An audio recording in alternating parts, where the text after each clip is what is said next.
Hello history बफ्स। आज चलो Indian history के पन्नों से एक बहुत ही दिलचस्प कहानी खोलते हैं। मुगल इंडिया क्यों आए और उन्होंने अपनी इतनी बड़ी एम्पायर कैसे बनाई।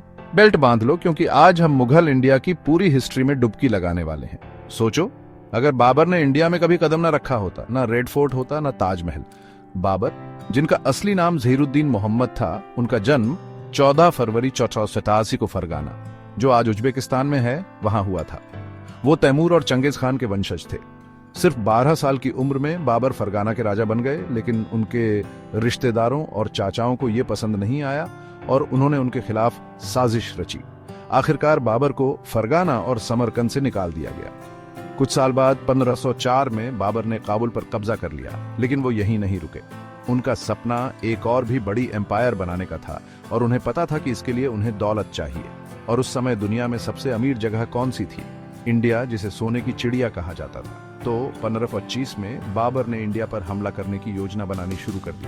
उस समय इंडिया पर लोधी वंश का राज्य था, जिसके राजा थे इब्राहिम लोधी, और राजपूत राजस्थान और विजयनगर साम्राज्य दक्षिण में राज करते थे।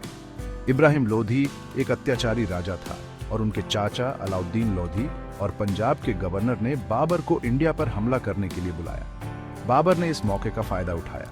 15 दिसंबर 1525 को बाबर ने सिर्फ 12,000 सैनिकों के साथ सिंधु नदी पार की और पंजाब पर कब्जा करना शुरू कर दिया। तोपों और बारूद से लैस बाबर की सेना का सामना 1520 में पानीपत की पहली लड़ाई में इब्राहिम लोधी की 100,000 सैनिकों, हाथियों और घुड़सवारों की विशाल सेना से हुआ। ये लड़ाई इंडिया में पहली बार हुई थी जिसमें बारूद का इस्तेमाल हुआ था।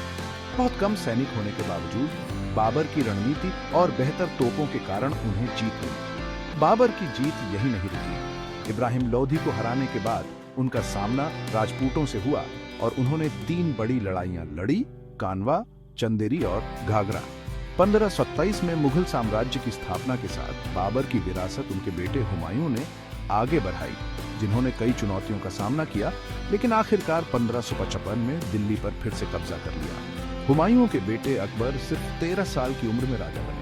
अकबर, जो अपने धर्मनिरपेक्ष शासन और शानदार इमारतों के लिए जाने जाते हैं, ने साम्राज्य का बहुत विस्तार किया। उनके उत्तराधिकारी जहांगीर और शाहजहां ने मुगल विरासत को और भी समृद्ध बनाया, जिसमें शाहजहां ने प्रतिष्ठित ताजमहल का निर्माण करवाया। लेकिन मुगल साम्राज्य का पतन औरंगजेब के शासनकाल में हुआ, जो अपनी क्रूर नीतियों और धार्मिक असहिष्णुता के लिए जाने जाते थे।